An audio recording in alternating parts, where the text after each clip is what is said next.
خان صاحب، آپ ابھی چیئرمین تحریک انصاف سے جیل میں ملے، بتائیے گا کہ کیا، کیونکہ بہت سارے، ایک تو ان کی صورتحال وہاں پہ کیا ہے، وہ کتنے ڈٹرمنڈ ہیں، ہم نے آپ کو سنا، آپ نے کہا کہ وہ ابھی تک ڈٹے ہوئے ہیں، لیکن کیا لطیف کھوسہ صاحب یہ کہہ رہے ہیں کہ اگلے 1.5 سے 2 ہفتوں میں ان کی رہائی کا امکان ہے؟ کس کیس پہ؟ کیونکہ آج تو 9 مئی کے حوالے سے بھی کیسز کی، بغاوت کی دفعات، ان کے اوپر تو پہلے سے ہی جو ہے وہ دفعات کچھ دہشت گردی کی لگی ہوئی ہیں، تو کیا مستقبل آپ کو نظر آتا ہے؟ کیا صورتحال ہے اور کیا وہ واقعی باہر آ سکیں گے؟ خدا کرے کہ ایسی بات ہو جائے، جیسے انہوں نے کہا ہے ویسے ہی ہو جائے۔ مجھے بظاہر جو صورتحال جیسے نظر آ رہی ہے اس میں کوئی اتنی لمبی چوڑی توقعات نہیں ہے، کیونکہ اس وقت تو ہر طرح سے وکٹمائز کیا جا رہا ہے، ان کے خلاف طرح طرح کے اشاعتیں اکٹھی کی جا رہی ہیں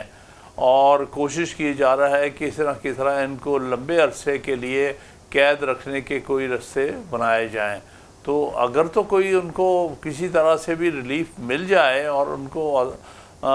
رہا کیا گیا تو یہ ایک بہت خوش آئند بات ہوگی۔ تو ان کی جیل میں کیا صورتحال ہے؟ جتنے بھی پارٹی لیڈرز ہیں ان کو پوری طرح رہا کرنا چاہیے تاکہ آنے والے الیکشن میں بھرپور حصہ لے سکیں اور عوام کو کھلی آزادی ہو کہ جس پارٹی کو چاہے وہ ووٹ ڈالے اور جس لیڈر کو چاہے وہ اقتدار میں لے کے آئے۔ یہ نہیں لیول پلینگ فیلڈ کی آپ بات کریں، لیکن دوسری جماعتوں نے 9 مئی نہیں کیا نا حامد خان صاحب، ان کے اوپر دہشت گردی کے الزامات نہیں ہیں، ان کے اوپر توڑ پھوڑ جلاؤ گھراؤ کے الزامات نہیں ہیں، تو ظاہر ہے کہ فیس تو کرنا پڑے گا خان صاحب کو۔ وہ خان صاحب کی صورتحال کیا ہے جیل کے اندر، اس پہ بھی تھوڑا سا بتائیے۔ نہیں، وہ تو مجھے اچھے اسپرٹس میں نظر آئے اور ٹھیک ٹھاک، ان کی ماشاءاللہ صحت بھی ٹھیک ہے اور پورے پرعزم نظر آئے، اور لہذا اس بات کے باوجود کہ ان کے ساتھ شروع میں جیل میں زیادتیاں ہوئی ہیں،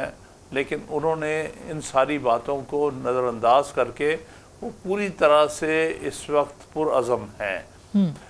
اور دوسری بات آپ نے کہی کہ جہاں تک یہ توڑ پھوڑ وغیرہ کے الزامات، دیکھیے ہم نے ایک پٹیشن سپریم کورٹ میں ڈالی ہوئی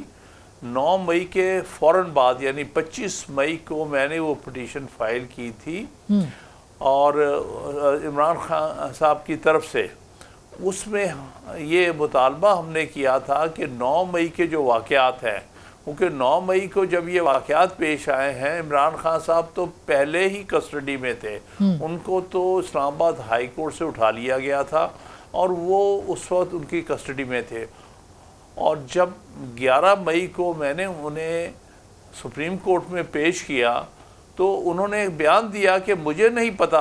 کہ پچھلے 2 دنوں میں کیا ہوا ہے، میں تو جب مجھے اریسٹ کر کے لے گئے اس کے بعد سے میں کسی کے ساتھ رابطے میں نہیں تھا۔ میں پہلی دفعہ آج جب سپریم کورٹ میں آیا ہوں تو مجھے دوسروں سے پتہ چلا ہے کہ کچھ واقعات ایسے ہوئے ہیں جو افسوسناک ہیں، لیکن اس میں میرا کوئی عمل دخل نہیں ہے، نہ ہی مجھے اس کے بارے میں کوئی اطلاع تھی۔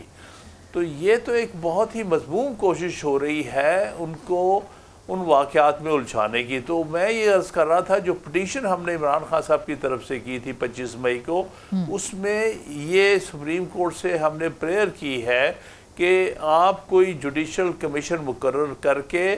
جوڈیشل انکوائری کرائیں 9 مئی کے واقعات کہ حقیقت ہوا کیا ہے، کون ذمہ دار ہے، اور اگر جو بھی ذمہ دار ہے اس کو قرار واقع ثابت لی چاہیے، کوئی شک نہیں۔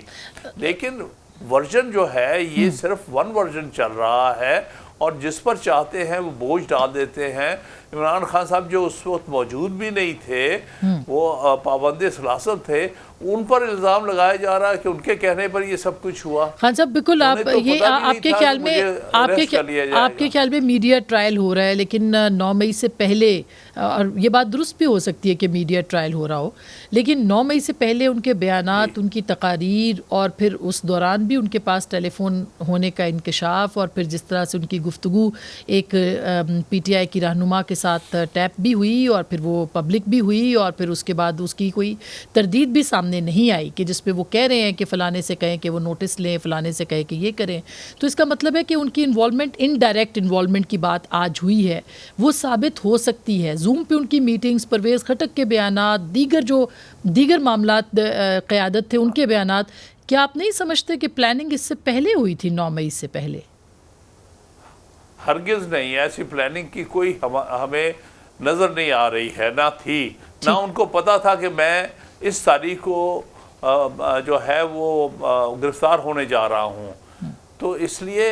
اس سے پہلے جو بھی ان کی تقاریر آپ دیکھیں گے یا پیغامات ہیں، وہ یہ ہے کہ جی آپ جیل بھرو تحریک چلاؤ، آپ لانگ مارچ کرو، آپ اور پیسفل ڈیمونسٹریشن کریں۔ آپ دیکھیے انہوں نے کہیں بھی توڑ پھوڑ یا جلاؤ نہیں یہ کہا، اور یہ ان پر الزام لگایا جا رہا ہے۔ وہ تو جو آئینی طریقہ کار سے جو پروٹیسٹ ہے وہ ضرور کہتے رہے کہ ہاں لوگوں کو باہر آنا چاہیے، پروٹیسٹ کرنا چاہیے، ایک بہت بڑی ناانصافی ہو رہی ہے، ایک پارٹی کے کارکنان کو پکڑا جا رہا ہے۔ عامر خان صاحب اس دن جس دن وہ آئے تھے تو انہوں نے ایک ایسا سٹیٹمنٹ، ویڈیو سٹیٹمنٹ دیا تھا جس کے اوپر بہت اعتراض کیا جا رہا ہے، لیکن ٹھیک ہے، یہ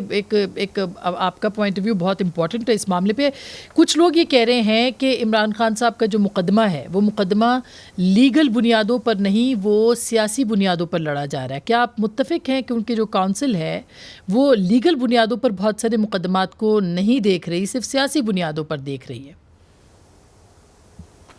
دیکھیے جہاں تک تو حکومت کے مقدمات بنانے کا تعلق ہے، وہ تو سریعاً ایک سیاسی نظریے سے بنا رہے ہیں، یعنی ایک چند دنوں کے اندر، یہ چند مہینوں کے اندر سینکڑوں مقدمات بنا دینے، یہ کہاں کا طریقہ ہے؟ اور ہر قسم کی اس میں اینٹی ٹیررزم لاء بھی لے آنا، اس میں آفیشل سیکرٹس ایکٹ کو بھی لے آنا، اس میں آرمی ایکٹ بھی لے آنا، اس میں نیب بھی لے آنا، ہر قسم کا قانون جہاں بھی استعمال کر سکتے تھے اس کو کیا جا رہا ہے۔ تو یہ ساری پولیٹیکل وکٹمائزیشن ہے۔ جہاں تک کیس لڑنے کا تعلق ہے،